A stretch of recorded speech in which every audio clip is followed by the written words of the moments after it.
Hare Rama, Rama Rama, Hare Hare.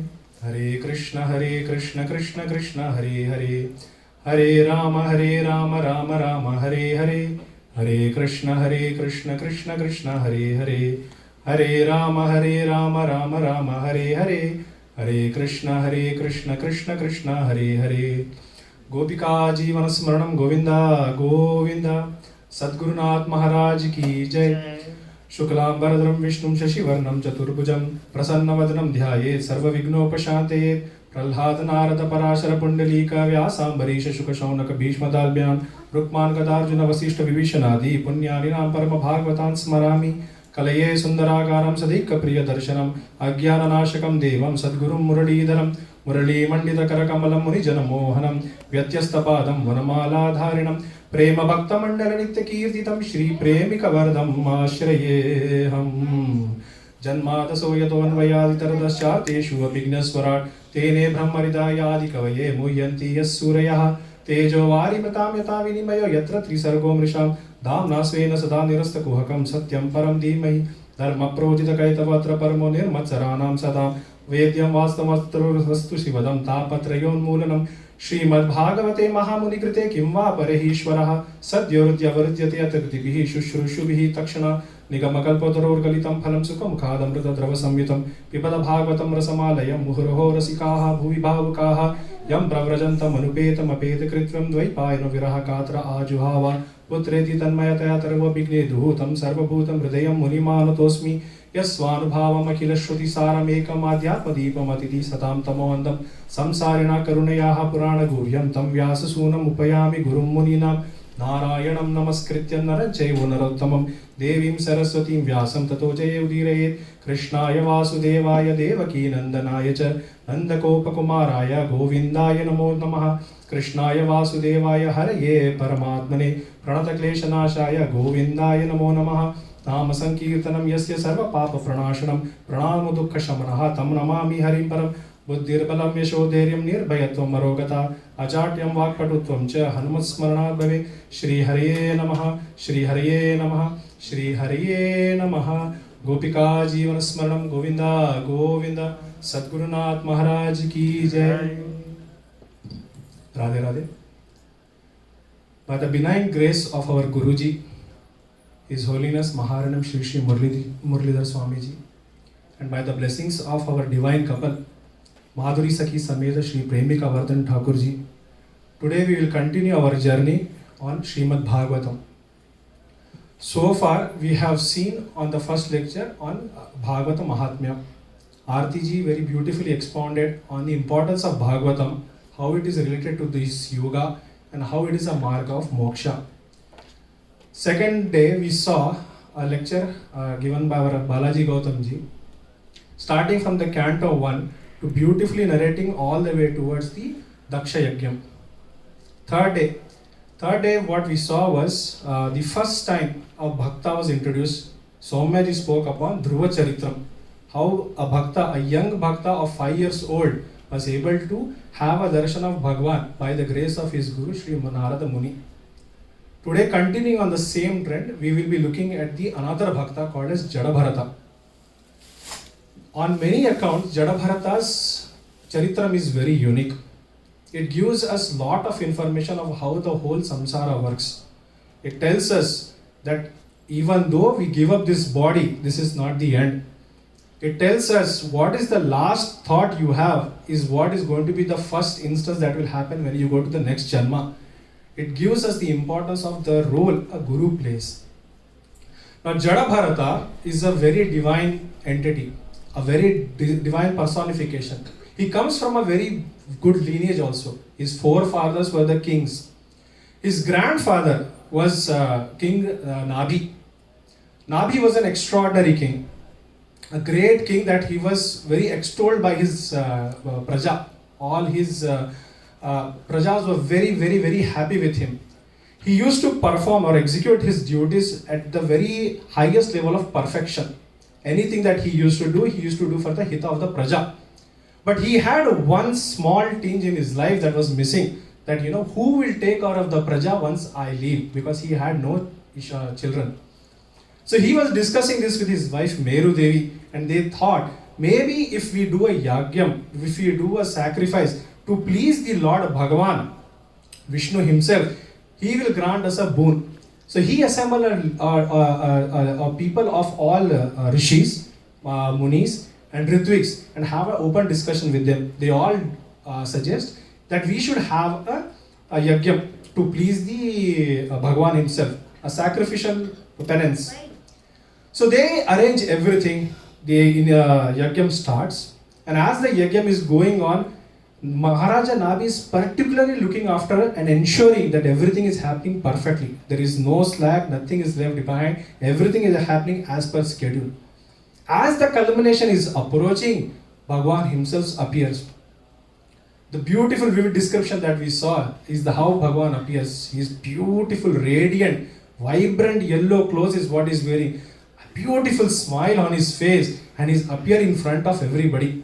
The moment Bhagavan appears, all Ritviks, Munis and Maharaja Nabi and all stand up in awe and reverence.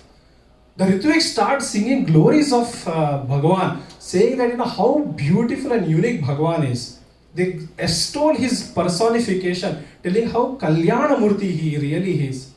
They tell, hey Prabhu, there might be a chance when difficulty comes to us, we may forget you, but kindly bless us that we may never ever forget you. When things are going perfectly as ordained, there is a chance because of the happiness we may forget you. But again we beg you, even at that time, let us have your remembrance. As they were slowly praising Lord, their prayer was that they can have a smarana of Bhagavan. A normal person, when he does a nama, he has a smarana of some, he wants something. But here they are doing something in return that they can have the smarana of Bhagavan himself. Such was their glories. After glorifying the Lord for a while, they say, this is Maharaja Nabi. He has been looking after the praja very beautifully. He is a very great king, and we request you to kindly fulfill his wishes. He has one small alpa prarthana, that he has no sons. So he wants to wish and he wants to beg you that he may be blessed with a child that is someone like you. Bhagavan says, that is definitely not an alpa prarthana. That is a mahat prarthana. I can definitely understand that Maharaja Nabi has a Vatsalya Bhavam, and that is why he is expecting me to be born as his son. Since there is no one that I can find who is like me, I will myself take birth. A amsa of me will come and be born at the house of Maharaja Nabi. Everybody is joyous. They are all very happy. Bhagavan takes their leave, and when after a few days or some time later, Maharaja Nabi has a child. The child has virtuous qualities. He is best in all 6 divine qualities. He is being extolled. People are lining in queue just to get a glimpse of that beautiful child. When Maharaja Nabi is looking at the child, he sees how beautiful and divine and radiant this child is. He assumes this child is the best of the best of the best. Thinking of the name, the only name that strikes his mind is Rishabha. Rishabha is somebody who is the best of the best. So he names him as Rishabha Deva. As Rishabha Deva is growing, his name and is profusely spreading everywhere. The whole Loka is talking about Rishabha Deva only. Talking about what the activities are, what the pastimes are, what is he doing. Everything is going on everywhere. Slowly, the Prabhava of Rishabha Deva is crossing this Loka and entering into another Loka. The name has come now to Swarga Loka. Now in Swarga Loka, everybody is talking about Rishabha Deva. Eventually it reaches to our dear Indra. Indra, when he comes and he hears this name Rishabha, he is very inquisitive. He knows who is this Rishabha that everybody is talking. Is he really that great a personality? I have to test him. As a test, he says, okay, I have the power of rain. Let there be no rain at all.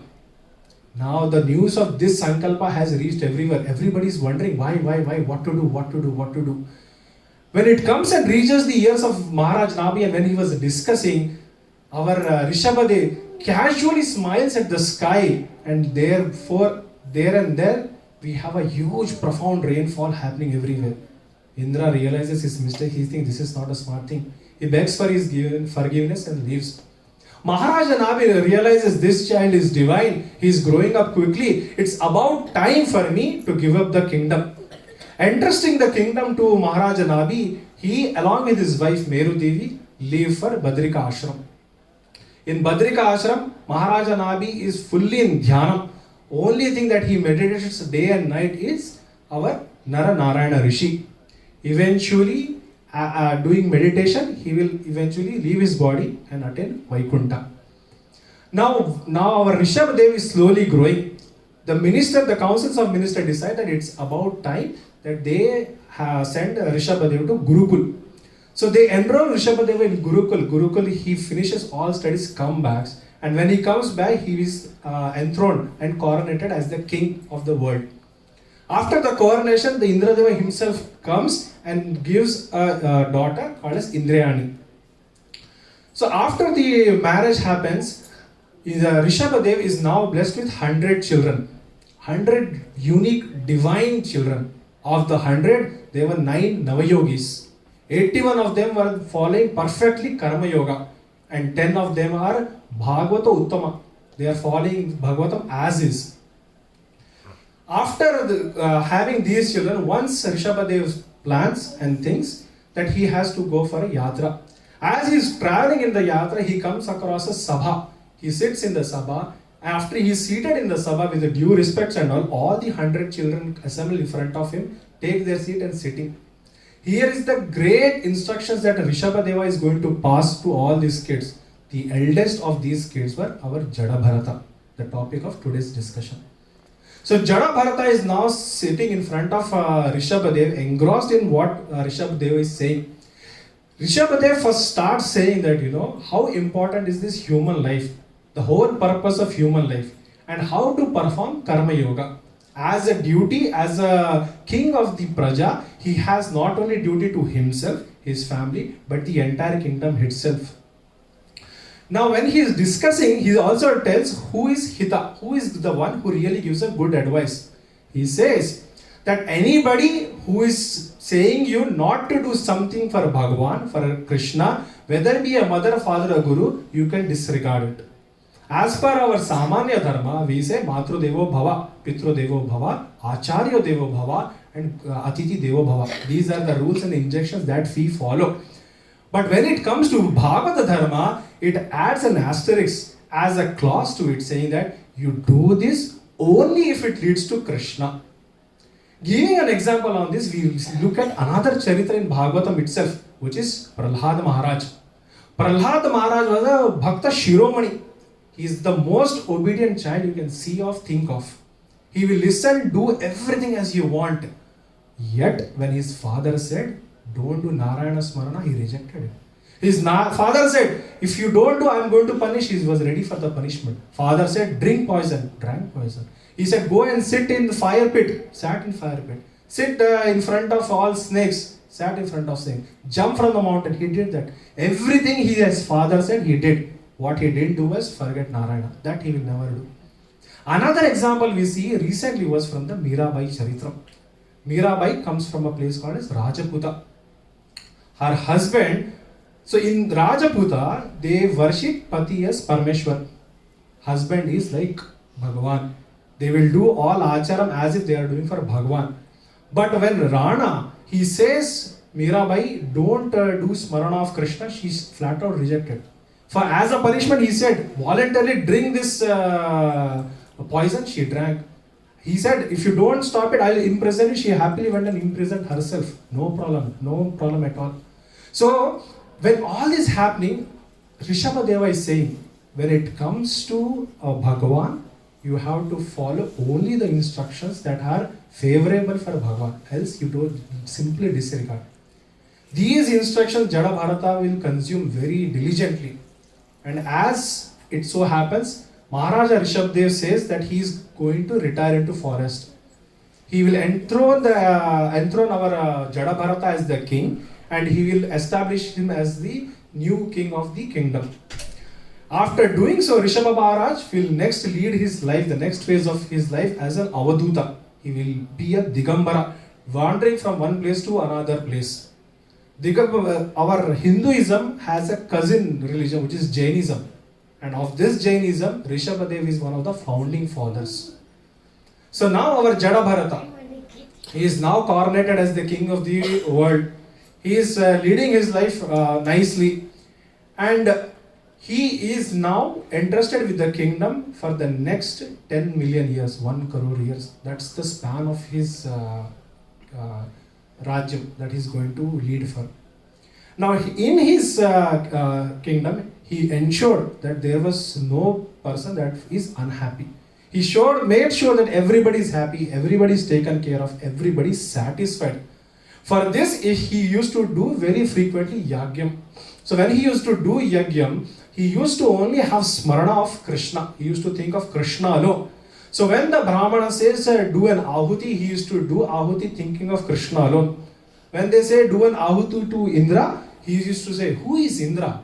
Indra is none other but the hand of the Virata Purusha, which is Bhagwan himself. So thinking of that Virata Purusha, he will do ahuti to Indra. When they say do ahuti to Agni, he will say, who is Agni? Agni is none other but the veins of Bhagwan. So he will do as an ahuti to Agni. Who is Surya? Surya is the eyes of Bhagwan. So he is thinking everything that you can think of, he is relating and tying it back to Bhagwan. Now what happens? He is doing this day in, day out, every single day for hundreds and thousands of years. As he was doing this, he was following the karma marga perfectly. As he was sincerely following karma marga, the thing that happens is chitta suddhi. There is an inner cleansing. So when we do karma marga, there are actually two things that happen. Karma marga in itself is not an end, it's a means. If somebody gives me a tumbler and says that you have to wash the tumbler, you don't take a tumbler, wash it, dry it, then take it back, wash it, dry it, then take it back, dry it, wash it. That's not the goal. The goal is you dry it, wash it, make sure that it is clean, then use that tumbler for something useful. Either drink something or have juice or something. That is the whole purpose. Then you wash it. But the tumbler washing itself is not the end. So similarly, when it comes to karma yoga, it leads to two paths. Either you go to Jnanaloka or Jnanam, or you go to Sharanagati. If you are leading to Jnanam, the thing is we have to turn inwards and do Atma Vichara. So now if you are doing Atma Vichara, you are trying to search for Paramatma. If you are in Sharanagati, you are looking outwards and trying means and ways to actually extend your bhakti to Krishna himself. So as he was doing this for years and years and years, slowly,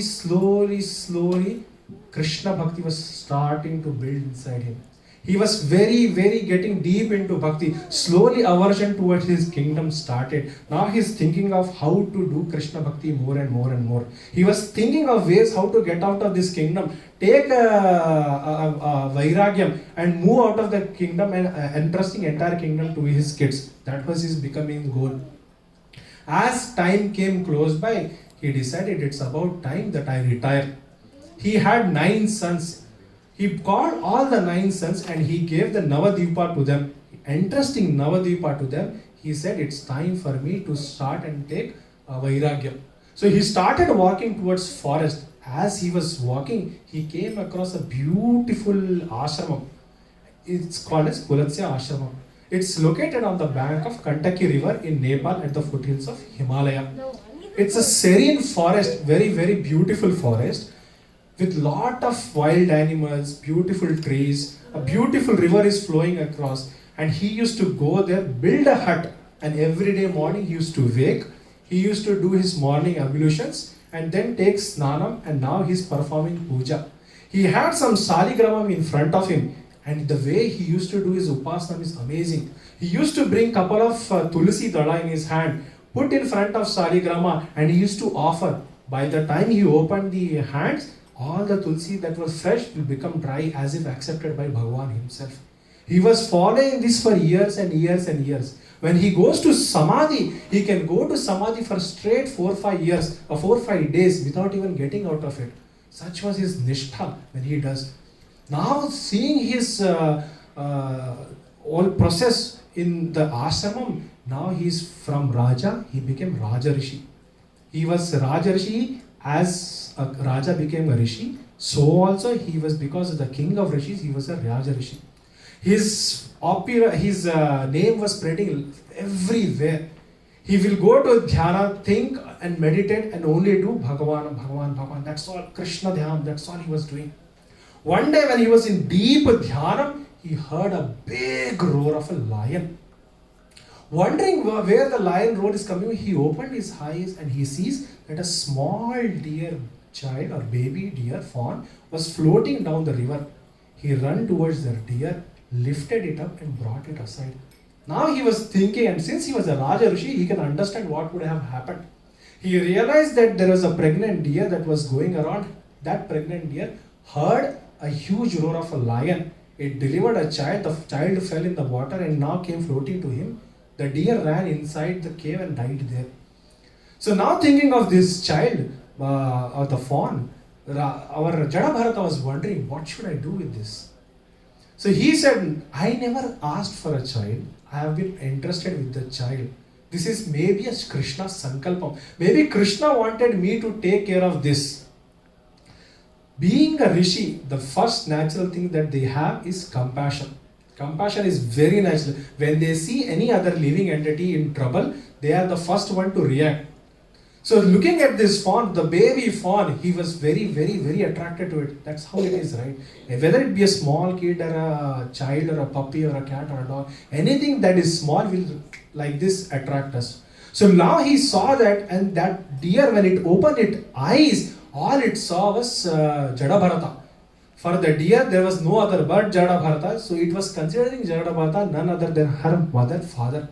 And Jada Bharata is also now treating her as his own child. That's how the feeling he was going. Compassion is fine, but we have to see whether that compassion leads to weakness or not. If it is going to lead to weakness, then there is a problem. Compassion, if we can give empowerment, we can say that, okay, my job is to ensure that I take care of this deer as long as it grows and it becomes independent. Once it becomes independent, it can go on its own. But when it comes to weakness, we think, oh, if I don't take care of this child, who else will? What will happen to this child? This will lead to ego. Thinking that nobody but we can take care of the child. That is where the problem started. Jada Bharata was taking good care of the child, but he didn't know where to draw a line. He didn't know how to separate it. Now the child was entrusted to him, thinking that it was Krishna's Sankalpa. Mahan says that you have to be very careful when it comes to thinking that anything that is happening to you is Krishna's Sankalpa. Once Ramakrishna Paramahansa was doing Dhyanam, he had some questions for Kali Devi. And he had that question, so he went into Samadhi, he was thinking of it. Suddenly one of the disciples woke him up and said, Guruji, see there, a flower just fell down. Ramakrishna Paramahansa counter question, how do you know the flower fell? Because it was a yes from Kali. Maybe it's a gravity, maybe you did not put flower correctly, maybe it just fell down because of a wind. So we don't know. So Ramakrishna said, if what I think is right, if what Kali Devi wants me to do is this, then let the night go up and let the sun rise. This was Ramakrishna Paramahansa, and it used to happen, it says. Now here, our Jada Bharata is now stuck between thinking that, this is something Krishna Sankalpa that he has to do, and he has to take care of the deer. So he is now taking care of the deer. Deer is slowly standing up. It's still quite small. Now the Jada Bharata, he used to do dhyana for 4 to 5 days. Now is restricted to do only for a couple of hours. After 4 or 5 hours, he has to make sure whether the deer is fine, whether it is hungry, whether it is sleepy, whether it has a proper kusha grass to sleep on it, is it wanting some water. So this was his dhyana now. As it starts becoming little big, now it become a toddler. Now it's only for few minutes. Every 4 or 5 minutes, because it is walking here and then, he's worried. He's thinking that maybe it will go in the water, fall in the water, be washed off. Maybe it will go run into a ditch. Maybe it will be die in a ditch. Now every 4 minutes, he's just focusing, where is the deer, where is the deer, where is the deer. Now the whole equation is changing. It becomes little more bigger. Now he's even wondering, now the deer is restless. It's running everywhere. So now he is doing dhyana with only one eye closed. With the other eye, he's only watching, where is the deer, where is the deer, where is the deer. As the deer further grows up, he is now not even closing his, he's only watching where the deer is, where the deer is. Has it crossed the ashram? If he sees that the deer has crossed the ashram, he's running across the deer to make sure that he can have an eye on it. He's following the deer day in, day out. There was nothing else. The whole Krishna bhakti that he used to do all this year, the whole karma yoga that he followed, everything was moving aside, moving aside, moving aside. The only dhyana he had was deer, deer, deer. As the deer started to grow up, eventually it wanted to be independent. It will want to go into forest. It will want to explore every other thing. But as it was going, our Jada Bharata cannot follow. You cannot follow the pace of the deer. So he is trying to keep up the pace, but he is not able to follow. Now he is praying to Bhagavan. If there is any karma that I have, if there is any punya I have, if there is any tapobalam that I have with me, let that whole balam go to this deer. Let this deer be safe. Let it be safe from all the lions. Let no hunter find it. This was now the prayer of Jada Bharata. Now the deer was gone. It was not even coming back for days together. It's independent. Now Jada Bharata is sitting day in, day out, watching from the door whether the deer has come, not come, not come, not. Now what started as compassion, now slowly is going into bitterness. Jada Bharata realizes, what have I done? All these years I have been doing Krishna Bhakti, but suddenly now I gave up everything and now I have devoted my life to deer. But look at this deer. It has no reverence for me. It has no liking to me. It doesn't even want to come and see whether how I am. Am I waiting for her? Am I crying? I am sitting. I have eaten. It's not even looking at me. Thinking of this, he was now about to leave his life and he sees that there is no deer around. Thinking of only deer, deer, deer, deer, deer, deer, deer, Jada Bharata leaves his body. Krishna says in Bhagavad Gita that whatever you think at the last moment is what you will become in the next moment. That's how it happens. In another instance, Arjuna also asked, what happens to somebody, and these are all very related to Jada Bharata's story. So Arjuna asks, if there is some yogi or a mahatapasvi who is following his karma yoga, dhyana yoga, bhakti, everything perfectly till the very end, what if happens to him if he doesn't take your name at the very last moment? Krishna says, if that happens, always remember that whatever he has done will not go to waste. If you have done perfectly everything perfectly, you will get a very sweet returns. If you have dealt with half-minded, you will get some returns, but nothing will ever go waste. Now this Jada Bharata, thinking of deer as the last moment, is now born as a deer. But Bhagavan is Karuna Murti, right?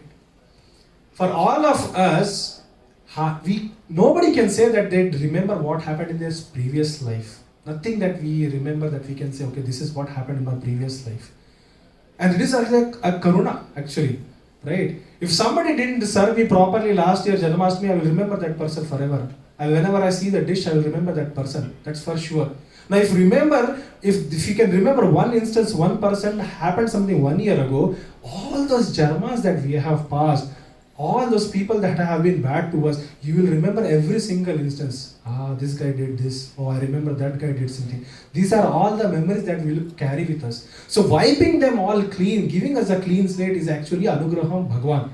But in Jada Bharata's case, Bhagwan ensured that even though he was born as a deer, he had that smarana. He can remember exactly what had happened when he was in the body of Jada Bharata. As a deer, now he is born, he is roaming in the forest. Bhagwan did another anugraham to him. He ensured that Jada Bharata could have been deer in any part of the world, but he ensured Jada Bharata was born in exactly the same ashram where he died. So now Jada Bharata being born, he comes to the same kutiram that he built. He used to come to the same place where he used to do anushtanam. He used to sit exactly the same place where he used to do dhyana samadhi and everything. He was seeing every single thing, recalling what all things that he did mistakes on. Now he took a sankalpa. Come what may, I will never ever deviate from what I was supposed to do. Now he has taken pranam. That now I am going to sit here. Other deers used to come, roam around, they used to call him. He said, no, I am not coming. I did this mistakes once, this mistake I will never ever repeat it. Sitting in that spot, Jada Bharata is now passing his time. Thinking of his last moment, he just wants to pass his time, get rid of this whole deer janma and then go on to the next janma. As it so happens, Jada Bharata eventually, as a deer body, he leaves his body. After leaving his body, he is born into a Brahmana family. It's Brahmana family that comes in the lineage of Angirasa, a great Muni. This Brahmana is a Vedic Pandita. He is very, very, very scholarly renowned. He has 2 wives. An elder wife with whom he has 9 sons. And second wife, he has a twin, a boy and a girl. This Jada Bharata happens to be that boy. Having born in that family, now Jada Bharata is totally acting as a fool. He says that I don't want to be a smart kid. I don't want to be a good kid. I don't want to be anything that will make sure that I deviate from what I want to do. I just want to have smarana of Krishna. This is all I want. Thinking so, Jada Bharata, from the day he was born, he was just acting like a fool. His father says, whenever you do your morning ablutions, make sure you wash your hands and legs. He will do exactly opposite. He'll wash his legs and then visit restroom. He wanted to ensure that, whatever they say, he will do other way around. Father is trying his hard to bring this child in the perfect way. Being the smallest of youngest of all of the kids, he had a special place in his father, and father wanted to make sure that this kid is able to at least match with other brothers. All the other brothers are Trivedis. They know 3 Vedas inside out. Scholars they were. But this chap, this was not like that. He was struggling. So his father thought, maybe if I do his Upanayanam, maybe something may change. Thinking so, he does his thread ceremony. Even after doing thread ceremony, it took his father 6 months to teach him Gayatri Mantra. Even after that, he was not able to do it. He had a Genevieve, but of no use. He was a dullard. Like a dunce, he used to travel all around. Eventually his father tried.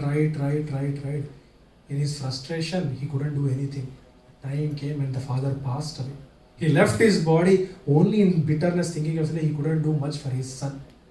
After the passing of his father, Jada Bharata's mom, which is the second wife of this Brahmana, also leaves her body.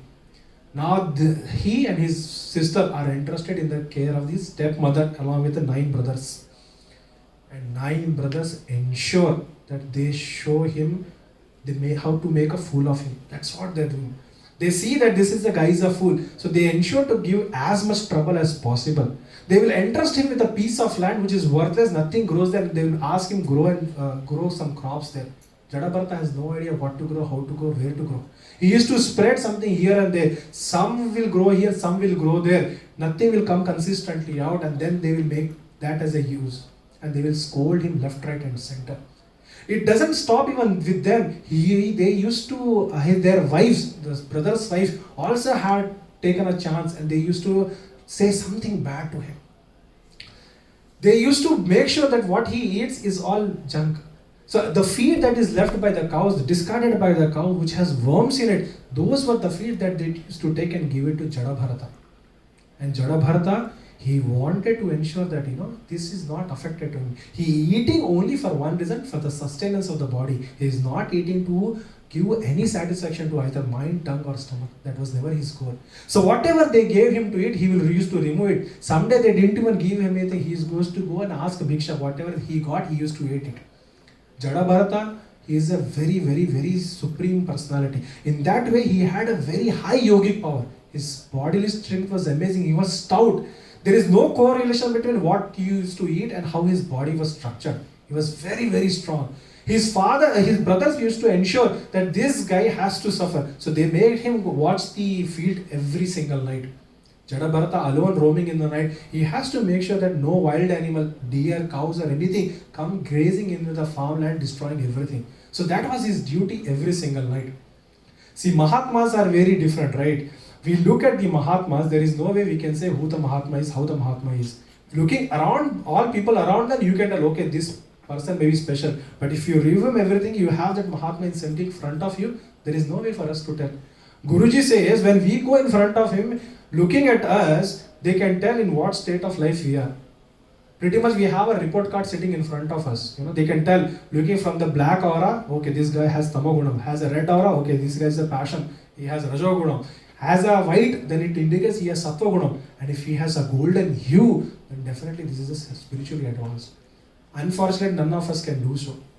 It so happened that in the Charitram of Tukaram Maharaj, there is a story that Tukaram Maharaj, we know that he used to travel Every single day he used to travel for a very wide distance doing his Harinam Bhajanam. He wanted to ensure that nobody finds him. Somehow or the other, his wife has to do that. So he used to do that in daytime, he used to do sometimes in the night time. So when he was traveling in the night time, he used to go to a Vittala's temple which was in his village. He used to go in the night time and slowly do japa, traveling around, circumambulating the temple itself. Now when he is doing this, his name and fame was growing, but not everybody is happy.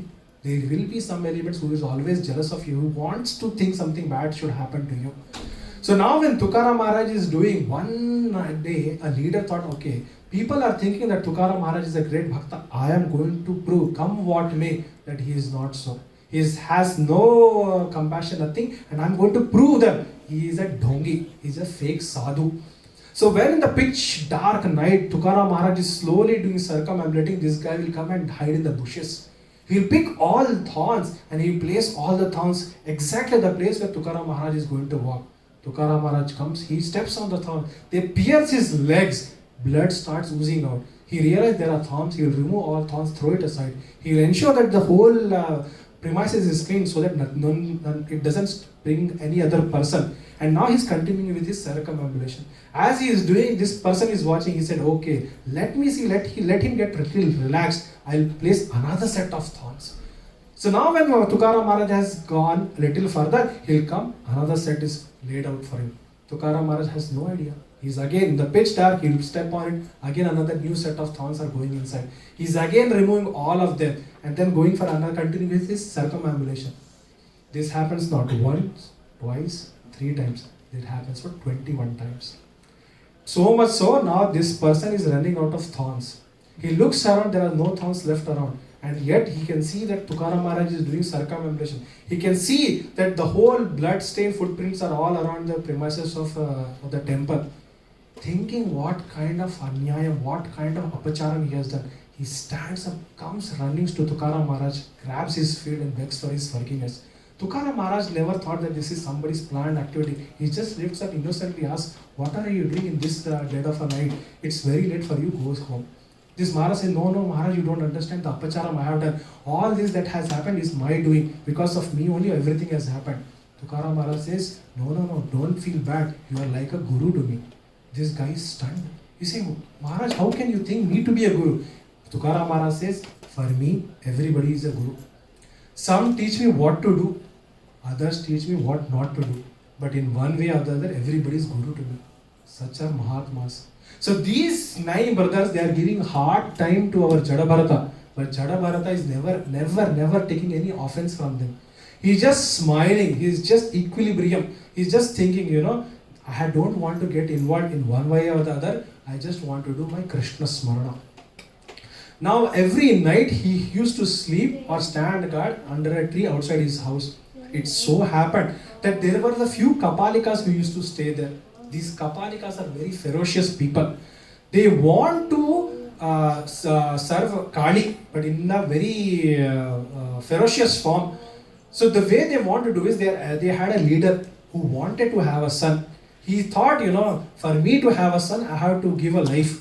They caught hold of a person and they wanted to give a Narabali, a human sacrifice. They catch hold of that person, and when they are about to cut his head, they are about to do behead him. Somehow or the other, the guy is able to escape the clutches and run away. He orders other people to go and catch him. They are all running hither and thither trying to find where we can find him, and they come across Jada Bharata. Jada Bharata is smilingly sitting under the tree and he is looking at them. These were ferocious people. Looking at them, people used to run away. Jada Bharata is sitting calmly and smiling at them. They come to him and say to Jada Bharata, get up, we have some work for you, why don't you come with us? Without asking anything, Jada Bharata gets up, he starts walking towards them. They take him to the same place where they give Narabali. They feed him nicely and they put malai and all on him and then make him sit. The priest of the Kapalikas come with a sword that is stained with blood from beheading other humans. He is about to strike. At that moment, Kali herself comes. It's said that even Bhagwan is concerned when something apacharam happens to Mahans. Once we know that just a 5-second apacharam that our Jaya Vijay did to Sanaka Kumara and all those Kumaras, Bhagavan has to take 4 avatars for that. Jaya Vijay themselves came 3 times just because of one small apachara. So Kali saw that something wrong is about to happen. She will come out with full ferocity. In one swipe, she will cut the heads of all the Kapalikas. Everybody's dropped dead. Our Jada Bharata is sitting there. No reaction. He has same smiling. He's looking Kalika in front of her, but happy he's watching. Kalika is such a Rudra form that she picks all the heads and she is playing with the heads. Jada Bharata sees this and then gets up and starts walking. For him, he wants to go back to his home. As he was walking, he comes across a palanquin. This king, Rahugana, he is a king who is in search of a wisdom. He is looking for Kapila Muni. As he was searching in search of wisdom, he was going in a palanquin. That itself tells how much wisdom he is really seeking for. As he was going in a palanquin in search of Kapila Muni, one of them fell sick. Now there are only 3 people that were carrying him. And they were struggling, they were trying to see if they can find somebody to come and support them and take the king forward. So they see this Jada Bharata coming in front of them. Jada Bharata was strong, stout. They saw this is the perfect person ever we can find. They asked him, Jada Bharata, can you help us with this palanquin? Jada Bharata says, of course, yes. They put the palanquin on his shoulder and they are starting to walk in search of Kapila Muni. As they are walking, Jada Bharata notices there are a bunch of ants that are going here and there. Jada Bharata being a Muni, he knows that if he steps on the ants, he may end up squeezing some of them, killing some of them. He said that is not fair. So he sees some rocks around, he jumps on the rocks and is trying to cross the ants. Now of the 4 people, if one is imbalanced, definitely the Pallak will have a good vibration. So the king is very annoyed. He says, what is going on? What are you doing? Is this how you do? Be careful next time. All others says, Maharaja, it's not us. This is a new guy. Maybe he's trying for the first time, so that's why he's doing this mistake. King said, it's fine. Make sure that this doesn't repeat again. So now they are going further. As they are walking further, another set of ants come. This time there are no stones at all. So Jada Bharata said, okay, I have to cross them. So he does both long jump and high jump together. So he jumps in the air. Now when he jumps, the whole Pallak goes with him. The king is almost knocked out of his Pallaki. This time he is ferocious. He says, this is how you be with a king. Do you know who I am? I am the emperor. You are all servants. If I have to kill you, I will kill you in one stroke. Punishing you is not a big deal for me.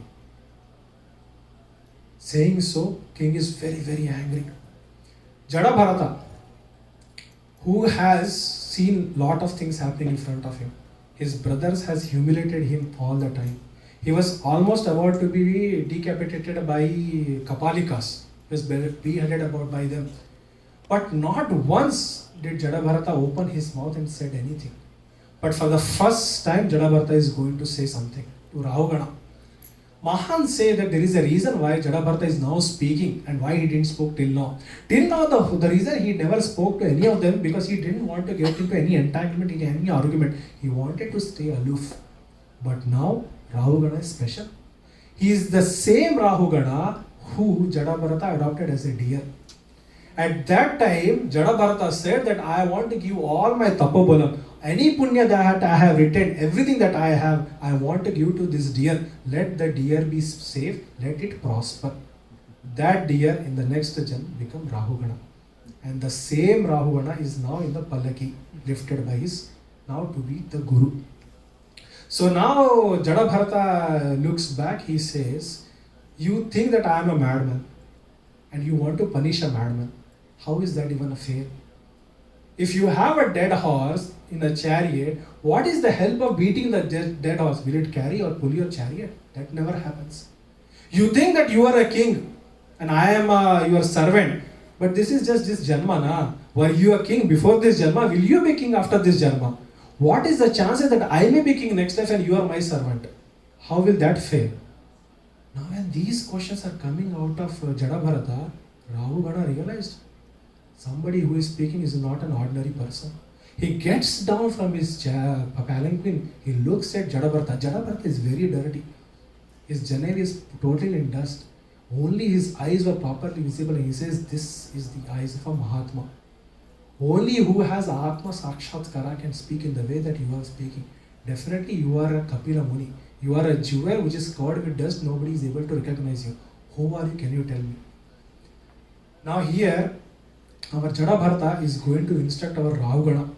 He is going to tell him what Atma is, what Atma Sakshatkara is. And Rahugana has few questions. He says, Maharaj, Jada Bharata or Guruji, how is it that when I am carrying the palanquin, it feels that not only my body, but my soul is also tired? Don't you think that when you are boiling a rice in a pot, you are heating the pot, but the rice inside is also cooking, right? So how is they are not connected? Jada Bharata cuts his ego, says that you are thinking to be a very intelligent person, but you are nothing but a mere fool. You are talking very expertly, not realizing, thinking that you can do a very good argument and all, but what you are saying is an absolutely foolish statement. The first tight slap that our Rahugana gets. Rahugana, now his ego is shattered. He understands that he cannot say anything in front of him. Jada Bharata says, this is all theory. Nothing of this theory is going to give you Anubhava. This is Jnana, that is Vijnana. For Anubhava to get, you have to understand, you have to inculcate, you have to serve a Guru. Take the Pada Dhuli of the Guru, put it on your head and slowly do the Kainkaram that your Guru wants to do. Only then you will slowly start realizing. If you are going to read this day in Jada, all you will get is a theoretical knowledge. Nothing you will get, no Anubhava you will get. Kabirji says that his Guru Ramananda Swami was like a hunter. In this samsara that is full of forest, we are all running here and there like a wild deer with no aim. We are just running here and there. But like an expert hunter that he is, he's shooting arrows to everyone. The fortunate are hit, unfortunate escape. So this is the reality. So here our Jada Bharata is saying that now that you are in the sanidhyam of a Guru, now that you are front of a Guru, you have to follow the instruction as they come, not as you think or as you feel it suits you. If you are doing the Kainkaryam, putting your thoughts or your work aside, thinking only of the Gurus, only then the Guru is pleased and only then the whole process will start. From Jnana, you will get Vijnana. Taking the blessings of his Guru, Rahugana bends and asks our Jada Bharata to be his Guru. Under his illustration, he will lead a life of a very successful personality and then slowly attain moksha. The whole interaction of this Jada Bharata was to ensure that our Rahugana is able to meet a proper Guru and get on a path in a similar fashion. Similarly, our goal in life should become what may. We should always be in the Kainkaram of our Guru. Should always serve him, putting our thoughts, our thinking, everything as a secondary. Taking the cue from our Guru, we should all follow as instructed by Jada Bharata to Rahugana. With this, I wrap today's Hari Katha. Radhe Radhe. Radhe Radhe.